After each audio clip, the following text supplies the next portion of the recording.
तो दोस्तों मैं यावर आपका स्वागत करता हूं अपने YouTube चैनल जी के वाले बाबू में। तो आज की इस वीडियो में हम सामान्य विज्ञान के 20 बहुत ही महत्वपूर्ण प्रश्नों के उत्तर बहुत ही विस्तार में जानने वाले हैं। आप सभी साथियों से निवेदन है कि वीडियो को अंत तक देखें और इस वीडियो में बताए गए 20 प्रश्नों में से आपने कितने प्रश्नों के उत्तर सही दिए हैं ये भी आप कमेंट बॉक्स में जरूर बताएं। तो चलिए वीडियो को शुरू करते हैं। तो आज का पहला प्रश्न है, रिक्टर स्केल किसके नापने में प्रयोग होता है? तो इस प्रश्न का सही उत्तर है ऑप्शन नंबर ए, भूकंप की तीव्रता। रिक्टर स्केल का इस्तेमाल भूकंप की तीव्रता नापने में किया जाता है और रिक्टर स्केल की खोज चार्ल्स फ्रांसिस रिक्टर ने सन 1935 में की थी और इन्हीं के नाम पर इस मशीन का यानी कि इस स्केल का नाम भी रिक्टर स्केल रखा गया है। साथ ही साथ मैं आपको यहाँ पर बता दूं कि मानव इतिहास का जो सबसे भयानक सबसे तेज भूकंप जो आया है वह आया था 22 मई 1960 के दिन ग्रेट चिली में और इस भूकंप की जो तीव्रता थी वो रिक्टर स्केल पर दर्ज की गई थी 9.5। बढ़ते हैं अगले सवाल की ओर। अगला सवाल है, इंसुलिन की खोज किसने की थी? तो इस प्रश्न का सही उत्तर है बेंटिंग ने। तो मैं आपको पहले इनका पूरा नाम बता दूं। इनका पूरा नाम है फ्रेडरिक ग्रांट बेंटिंग और इस आविष्कार को सबसे पहले एक 14 साल का एक पेशेंट था जिसका नाम था लियोनार्ड थॉमसन और उसके ऊपर ये आजमाया गया था साल 1922 में। थॉमसन जो था वो मधुमेह का टाइप 1 यानी कि डायबिटीज टाइप 1 का एक पेशेंट था और इसमें हुआ ये कि जो पेशेंट जो होता है उसके अग्नाशय में इंसुलिन का निर्माण होना बंद हो जाता है और इंसुलिन ना बनने के कारण थॉमसन का जो ब्लड शुगर था वो हमेशा बढ़ा रहता था।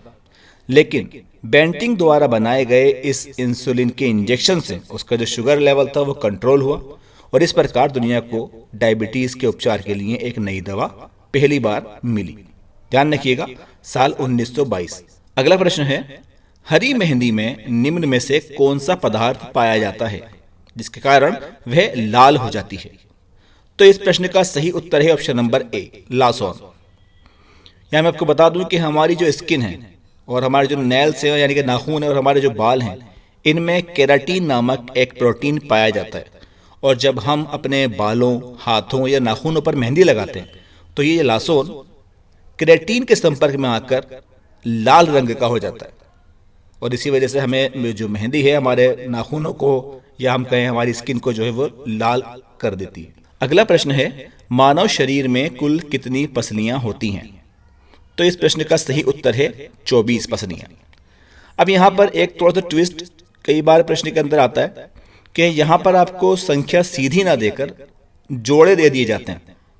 तो अगर ये प्रश्न के जो ऑप्शंस हैं अगर आपको जोड़ों में मिले तो अगर आपको ऑप्शन के अंदर दिखाई दे 12 जोड़े तो आप उस 12 जोड़े के ऊपर मार्क कीजिएगा। क्यों? क्योंकि हमारी जो पसलियां हैं बाईं तरफ 12 पसलियां और दाईं तरफ 12 पसलियां, तो इस तरीके से कुल मिला के हमारा जो पूरा रिब्स है जो हमारा रिब केज है इसके अंदर 24 पसलियां होती हैं, 24। बढ़ते हैं अगले प्रश्न की तरफ। मानव शरीर की सबसे पतली हड्डी कौन सी होती है?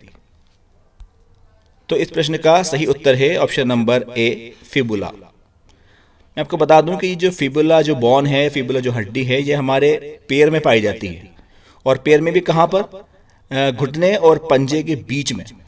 जबकि हम सब जानते हैं कि सबसे लंबी और सबसे भारी हड्डी जो है वो जांघ की हड्डी होती है जिसे हम फीमर कहते हैं। तो फीमर तो होती है घुटने और कमर के बीच में और जिस फिबुला की हम बात कर रहे हैं जो कि हमारे शरीर की सबसे पतली हड्डी है ये पाई जाती है हमारे घुटने और हमारा जो पैर का पंजा होता है इसके बीच में। अगला प्रश्न है, आंसुओं में कौन सा पदार्थ घुला रहता है? तो इस प्रश्न का सही उत्तर है ऑप्शन नंबर ए, सामान्य नमक। आंसू जो हैं ये आंख की अश्रु नलिकाओं से निकलने वाला एक तरल पदार्थ है जो पानी और नमक के मिश्रण से बना हुआ होता है। बढ़ते हैं अगले सवाल की तरफ। अगला प्रश्न है, डायनामाइट के आविष्कारक निम्नलिखित में से कौन है? तो यहां पर आपको 4 ऑप्शन दिखाई दे रहे हैं। सही उत्तर है इसका option number C, Alfred Nobel. तब मैं पहले तो आपको बता दूं कि डायनामाइट होता क्या है। तो डायनामाइट जो है ये एक विस्फोटक है और वर्तमान यानी आजकल के समय में इसका इस्तेमाल अक्सर किया जाता है खनन कार्य के अंदर, ठीक है। और इसकी खोज जो हुई थी ये हुई थी 25 नवंबर 1867 के दिन और इसको बनाया था, इसकी खोज की थी मशहूर वैज्ञानिक अल्फ्रेड नोबल ने। यहाँ पर यह बात ध्यान रखने लायक है कि ये वही अल्फ्रेड नोबल हैं जिनके नाम से हर साल नोबल पुरस्कार दिए जाते हैं।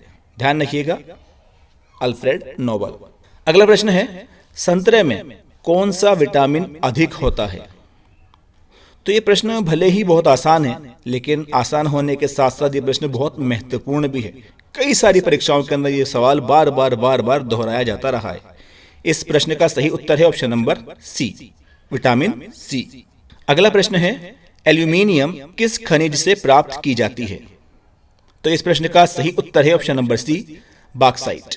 एल्यूमिनियम जो है ये एक रासायनिक तत्व है जो कि धातु रूप में पाया जाता है, और एल्यूमिनियम विद्युत तथा ऊष्मा का चालक होने के साथ साथ वजन में भी काफी हल्का होता है, और यही वजह है कि हवाई जहाज के पुर्जे बनाने में एल्यूमिनियम का इस्तेमाल बहुत ज्यादा मात्रा में किया जाता है।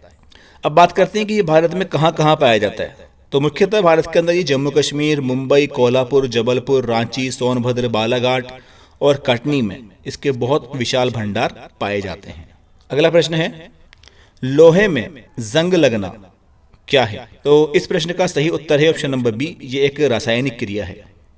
लोहे पर जंग लगने का मुख्य कारण है ऑक्सीजन और नमी, यानी कि जब लोहा ऑक्सीजन और नमी के संपर्क में आता है तो इसके साथ क्रिया करके कुछ अनचाहा कंपाउंड बना लेता है और धीरे धीरे खराब होने लगता है, और इसी कारण लोहे का जो रंग है वो भी बदल जाता है, और इसे ही लोहे पर जंग लगना भी कहते हैं। अच्छा, यहाँ पर एक बात और ध्यान देने वाली है कि कई बार परीक्षाओं में यह सवाल भी पूछा जाता है कि लोहे पर जंग लगने से लोहे का वजन बढ़ेगा या घटेगा? तो ध्यान रखिएगा, इस प्रश्न का सही उत्तर होगा लोहे का वजन बढ़ेगा। अगला प्रश्न है, विद्युत बल्ब का फिलामेंट किसका बना होता है? तो यहाँ पर आपको बता दूं, फिलामेंट आप सभी ने बल्ब देखे होंगे। उस बल्ब के अंदर जो पतले से तार आपको दिखाई देता है, जैसे हम उस स्विच को ऑन करते हैं तो वो बल्ब एकदम से जल उठता है। तो वो जो बीच में पतला सा तार होता है ना, उस तार की बात हो रही है, वो कहलाता है फिलामेंट। तो प्रश्न है कि विद्युत बल्ब जो है इसका जो फिलामेंट है ये किस धातु का बना होता है? तो इसका आंसर है ऑप्शन नंबर बी, टंगस्टन। अब सवाल ये उठता है कि बल्ब में फिलामेंट के रूप में टंगस्टन का ही प्रयोग क्यों किया जाता है? तो इसकी वजह है टंगस्टन धातु के गलनांक का बहुत ज्यादा होना, और इसी वजह से ये पिघलता भी नहीं है। और टंगस्टन धातु का जो गलनांक है ना, ये 3140 डिग्री सेंटीग्रेड होता है, जबकि फिलामेंट को चमकने के लिए सिर्फ 2700 डिग्री सेंटीग्रेड ही चाहिए है। और यही वजह है कि विद्युत बल्ब में फिलामेंट के रूप में टंगस्टन का ही प्रयोग किया जाता है। अगला प्रश्न है, साधारण नमक का वैज्ञानिक नाम क्या है? साधारण नमक यानी कि जो हम घर में इस्तेमाल करते हैं खाने की चीजों के अंदर। तो इसका सही उत्तर होगा option number B, sodium chloride. Sodium chloride जो कि सोडियम का एक अकार्बनिक यौगिक है, जिसे नमक या साधारण नमक यानी कि जिसको हम कॉमन सॉल्ट भी कहते हैं, और इसका रासायनिक सूत्र है NaCl। समुद्र के जल का जो खारापन है ना, उसकी जो मेन रीजन है, उसका जो मुख्य कारण है, वो भी उसके पानी के अंदर सोडियम क्लोराइड की मात्रा का बहुत ज्यादा होना है। अगला प्रश्न है आपके, मानव शरीर का सबसे बड़ा आंतरिक अंग कौन सा है? यहां पर थोड़ा सवाल को आप समझिएगा, बात की जा रही है आंतरिक अंग यानी कि इंटरनल ऑर्गन की, यानी शरीर के अंदर सबसे बड़ा अंग कौन सा है। अगर ये सवाल ऐसा होता कि मानव शरीर का सबसे बड़ा बाहरी अंग कौन सा है, तो इसका उत्तर होता त्वचा यानी कि हमारी स्किन। लेकिन यहां बात की जा रही है आंतरिक अंग की, यानी शरीर के अंदर की। तो इसका सही उत्तर होगा ऑप्शन नंबर डी, यकृत। यकृत जिसको हम अंग्रेजी में लीवर भी कहते हैं। तो यकृत जो है मानव शरीर की सबसे बड़ी ग्रंथि है, और यकृत में अमोनिया और यूरिया जो है ना, इसका निर्माण होता है। और ये यकृत जो है ये वो अंग है जिसे मानव शरीर की रासायनिक प्रयोगशाला के रूप में भी जाना जाता है। तो ये सवाल आपके ऐसे बन के आ सकता है कि मानव शरीर की रासायनिक प्रयोगशाला किस अंग को कहा जाता है? तो इसका सही उत्तर होगा यकृत यानी कि लीवर। ये मानव शरीर का सबसे भारी अंग भी है, और इसका वजन तकरीबन 1500 ग्राम के आसपास होता है। कई बार सवाल आ जाता है कि शरीर का जो सबसे भारी अंग है यकृत, उसका वजन कितना होता है? तो इसका सही उत्तर होगा लगभग 1500 ग्राम। आगे है, मनुष्य के रक्त में कौन सी धातु पाई जाती है? तो इस प्रश्न का सही उत्तर होगा ऑप्शन नंबर सी, लोहा। लोहा जिसको हम आयरन भी कहते हैं, और इसका सिंबल होता है Fe। और बात की जाए इसके परमाणु क्रमांक की यानी कि एटॉमिक नंबर की, तो इसका एटॉमिक नंबर है 26 यानी कि 26। अगला प्रश्न है आपके, मनुष्य में कौन सा रक्त सर्वदाता रुधिर वर्ग कहलाता है? तो इसका सही उत्तर होगा ऑप्शन नंबर बी, ओ। तो मनुष्य के अंदर जो रुधिर पाया जाता है ना, इसको 4 अलग अलग कैटेगरीज के अंदर, 4 अलग अलग वर्गों के अंदर इसको बांटा गया है। ये वर्ग कौन कौन से हैं? ये वर्ग हैं ए, बी, ए बी और ओ। और इन चारों वर्गों में ओ वर्ग जो है ये सभी व्यक्तियों को दिया जा सकता है, और इसीलिए ओ को यूनिवर्सल ब्लड डोनर भी कहा जाता है। यानी अगर किसी व्यक्ति का ब्लड ग्रुप ओ है तो वो संसार के किसी भी व्यक्ति को अपना ब्लड बिना सोचे समझे आसानी से डोनेट कर सकता है, दे सकता है। अगला प्रश्न ठीक इसका उल्टा है। प्रश्न है, मनुष्य में कौन सा रक्त सर्वग्राही रक्त समूह कहलाता है? सर्वग्राही यानी कि आप इसे अंग्रेजी में कह सकते हैं रेसिपिएंट। तो इस प्रश्न का सही उत्तर है option number C, blood group A B. Blood group A B को यूनिवर्सल रेसिपिएंट भी कहते हैं। तो ए बी रक्त समूह वाले व्यक्ति को किसी भी ग्रुप के व्यक्ति का रक्त दिया जा सकता है। क्वेश्चन नंबर 15 और 16, 15 और 16। यूनिवर्सल ब्लड डोनर ये कहलाएगा ब्लड ग्रुप ओ, और यूनिवर्सल रेसिपिएंट कहलाएगा ब्लड ग्रुप ए बी। यानी कि जो ओ है वो सबको अपना ब्लड दे सकता है, और ए बी जो है ये किसी भी ग्रुप से रक्त जो है ले सकता है। पढ़ते हैं अगले प्रश्न की तरफ। विद्युत का सर्वोत्तम चालक कौन सा है? तो इस प्रश्न का सही उत्तर है ऑप्शन नंबर ए, सिल्वर यानी कि चांदी। तो देखिए सीधी सी बात है कि जिस धातु में जितने अधिक मुक्त इलेक्ट्रॉन यानी कि फ्री इलेक्ट्रॉन्स होंगे, उस धातु की चालकता जो है वो उतनी ही ज्यादा होगी, और चांदी में मुक्त इलेक्ट्रॉन की संख्या सबसे ज्यादा होती है। इसलिए चांदी जो है ये बिजली का सर्वोत्तम सुचालक है। हालांकि आमतौर पर घरों में बिजली के जो उपकरण हैं उसमें हम चांदी का इस्तेमाल नहीं करते, और इसके सीधा सा कारण ये है कि चांदी जो है ये काफी महंगी धातु है, और इसके बदले इस्तेमाल किया जाता है कॉपर का। तो अगला प्रश्न है, आरबीसी का कब्रिस्तान किसे कहा जाता है? RBC means red blood cells यानी कि लाल रक्त कणिकाएं। तो आरबीसी का कब्रिस्तान कहा जाता है ऑप्शन नंबर सी, प्लीहा को।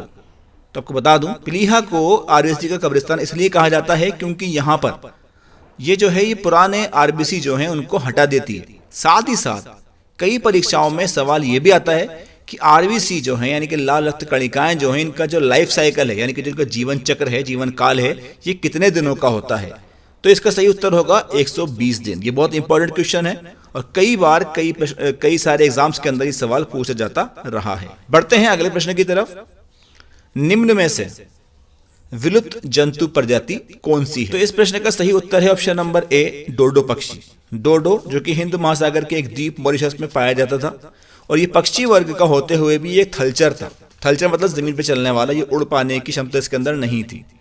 17वीं सदी के अंत तक ये पक्षी जो था ना, मानव द्वारा अत्यधिक शिकार किए जाने के कारण पूरी तरीके से ये पृथ्वी से विलुप्त हो गया।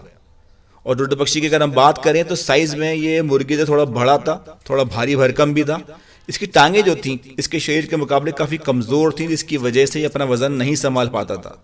पंख बहुत छोटे थे, तो ये पक्षी ना तो ढंग से उड़ पाता था ना ढंग से भाग पाता था, जिसकी वजह से ये इंसान का आसान शिकार था। और इतना शिकार हुआ कि आज पृथ्वी से ये पूरी तरीके से लुप्त हो चुका है, यानी कि एक्सटिंक्ट हो चुका है। बढ़ते हैं अगले प्रश्न की तरफ, और ये प्रश्न हमारी वीडियो का आखिरी प्रश्न भी है। मानव शरीर का रक्त बैंक यानी कि ब्लड बैंक किसे कहा जाता है? तो इस प्रश्न का सही उत्तर है ऑप्शन नंबर डी, प्लीहा यानी कि तिल्ली।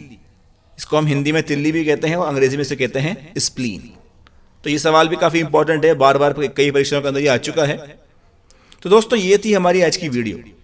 आपने इन 20 प्रश्नों में से कितने प्रश्नों के उत्तर सही दिए हैं ये कमेंट बॉक्स में आप जरूर बताएं, और ऐसे ही वीडियोस के लिए हमारे वीडियो को लाइक और चैनल को सब्सक्राइब जरूर करें। मिलते हैं अगली वीडियो में, धन्यवाद।